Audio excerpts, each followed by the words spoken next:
5 years after being estranged from my father, he recently reached out to me, which made me reflect on whether I did the right thing when we last parted ways. I was 26, just out of college, when my dad suddenly kicked me out of the house. This happened after my stepmother and stepsister accused me of stealing my stepsister's college savings.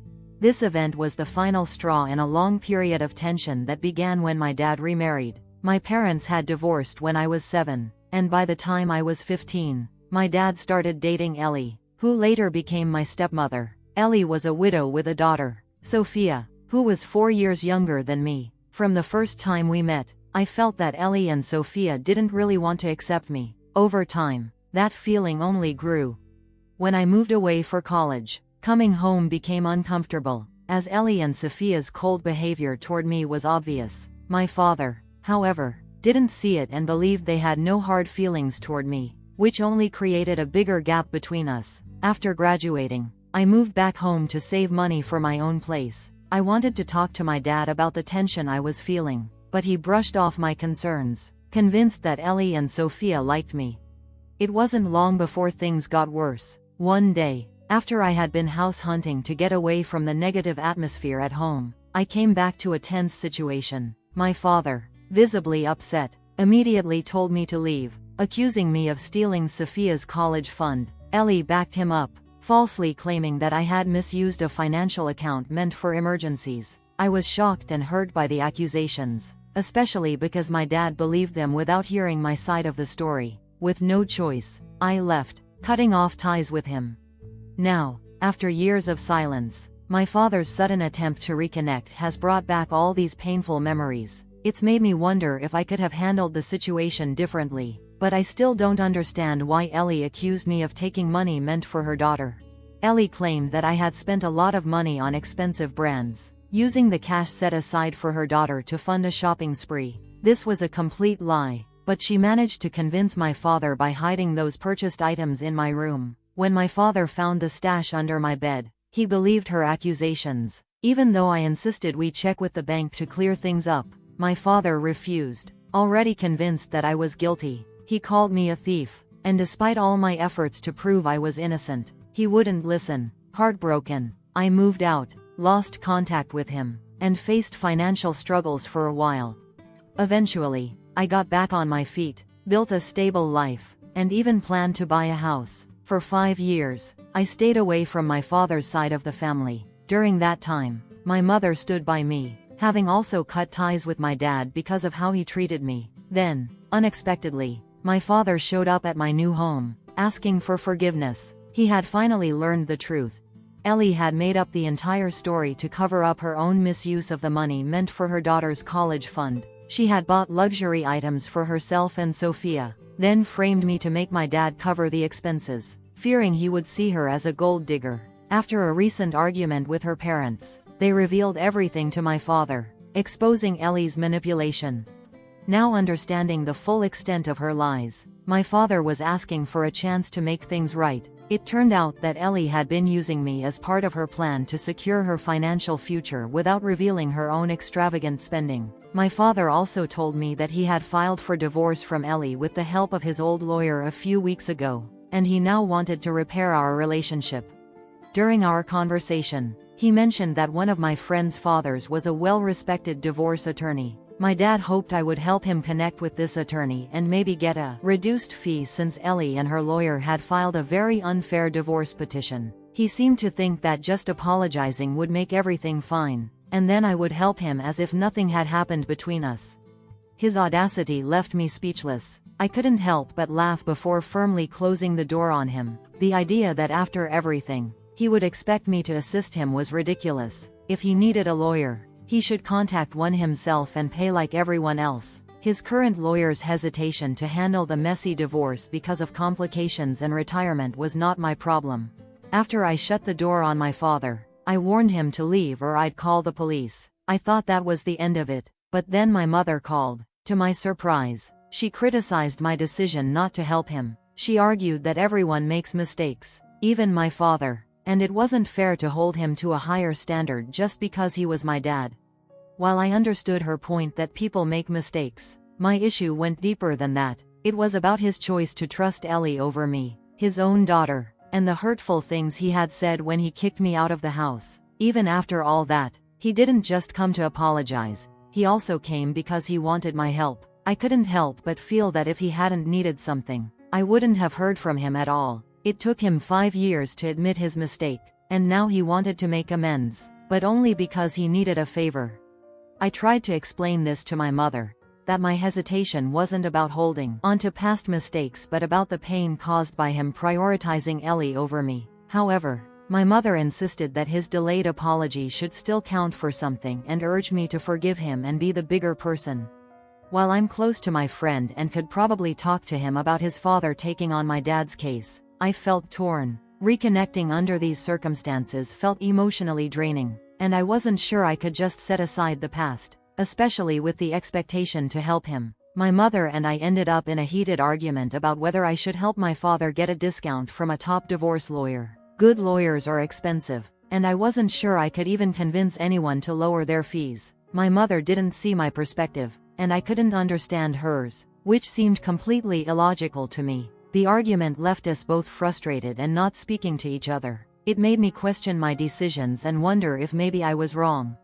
After reflecting on the situation, I still felt unsure if refusing to help my father was the right decision, but my mother's reaction made me doubt myself. After thinking it over and hearing advice from others, I've decided to distance myself from both of my parents. It's clear to me that I don't owe my father anything, especially since his apology came only after he realized the truth, suggesting he wouldn't have reached out if he didn't need help. As for my mother, I'm confused by her sudden support for my father after years of not speaking to him. During our last conversation, she mentioned that my father had contacted her, tearfully trying to reconnect, something very out of character for him, since he rarely shows his emotions. After hearing my father's tearful plea, my mother agreed to listen to him and learned about his attempt to apologize to me. However, she claimed they hadn't been in contact for the past 5 years, which I found hard to believe. This made me realize that my mother doesn't understand me as well as I thought. If she truly knew me, she wouldn't have expected me to forgive my father so easily. For now, I've decided to distance myself from both my parents. It's been easy to avoid my father since I've been doing it for years, but creating space from my mother will be much harder. She's been my main family connection, and the thought of losing that bond is painful. I decided to give her a week to reflect and possibly apologize for her reaction. If she doesn't, I'll have to accept that my relationship with her may also be a casualty of this family conflict. It's a tough decision, but I need to protect my emotional well-being and move forward, with or without their understanding. Before the week ended, my mother reached out, not with an apology, but with a request to visit and talk things through in person, hoping for reconciliation. I agreed. When she arrived, she began by admitting she might not have fully tried to understand my perspective during our last conversation. Encouraged, I shared my feelings again, hoping it would lead to her apology so we could move forward. However, instead of apologizing, she suggested I have the same conversation with my father. She believed that if I calmly explained my side to him, it might help heal things between us. She reminded me that despite his mistakes in believing I had taken Ellie's money, my father had still protected me from legal consequences, which in her view showed that he cared. She pressed me to offer him an explanation, saying that I was raised to be kind and understanding.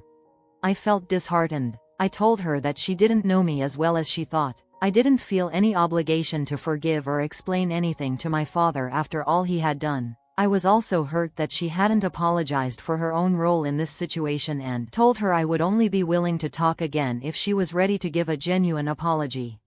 As the conversation grew more tense, she became visibly nervous and admitted that she couldn't leave without trying to fulfill a promise she made to my father, to convince me to speak to him. She pleaded with me, saying that family should forgive one another and that it would be tragic to live without that connection. I dismissed this as empty words and asked her to leave, frustrated that her visit seemed more about her promise to my father than about repairing our relationship.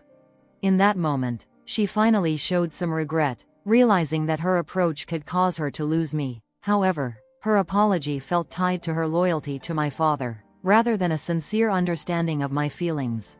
This revelation only added to the complexity of the situation, leaving me to navigate the turbulent family dynamics while trying to protect my emotional health. I felt deeply betrayed by both of my parents, yet a part of me wondered if I should forgive them simply because they were my parents. They had done many good things in the past, and perhaps that should count for something. However, when my mother used this reasoning to justify her actions, it seemed absurd to me. I confronted her about making promises to my father that she might not be able to keep, stressing that it wasn't my job to help her fulfill those commitments. The conversation escalated when she admitted that my father was waiting outside in the car, hoping to be invited in. That was the final straw. I had made it clear that I didn't want to see him, yet she had disregarded my wishes, thinking she could convince me otherwise. My frustration turned into anger, and I couldn't hold back. I yelled at her, telling her she was a terrible mother and that I was done with her. Despite her tears and apologies, I had made up my mind. The argument dragged on for about 15 minutes before she finally left, and as she did, I warned her that if either she or my father returned, I would call the police. After she left, I even considered speaking to a lawyer about getting a protective order against them. Then, out of nowhere, another unexpected event occurred. I was enjoying a day off at home, planning a quiet day, when Ellie and her daughter Sophia showed up at my doorstep. At first, I was ready to send them away immediately, and I even started dialing the police. But Ellie quickly interjected, saying she wasn't there to cause trouble but to reveal some truths about my father and explain why my mother had suddenly sided with him after years of silence. Her presence was as unpleasant as ever, and I had no desire to hear her out. But something she said about my mother caught my attention, and I reluctantly decided to listen, though I kept her outside and refused to let her in. Ellie revealed that a few weeks ago, her parents had told my father some critical information about the incident from 5 years ago, which had triggered a series of revelations and confrontations. This twist was surprising. I never expected Ellie, of all people, to come forward with information that could potentially explain the recent tensions and strange alliances in my family. Her news complicated my understanding of the family dynamics. Ellie explained that she had stopped sending money to her parents because my father was no longer giving her the financial support she wanted. She had grown greedy, and when the money started to dry up, she began investigating. That's when she uncovered a shocking secret. My father was having an affair with my mother. Ellie suspected he had been hiding money, possibly preparing to leave her. Determined not to be left empty-handed, Ellie had decided to stay with him for now, planning to file for divorce on her own terms eventually.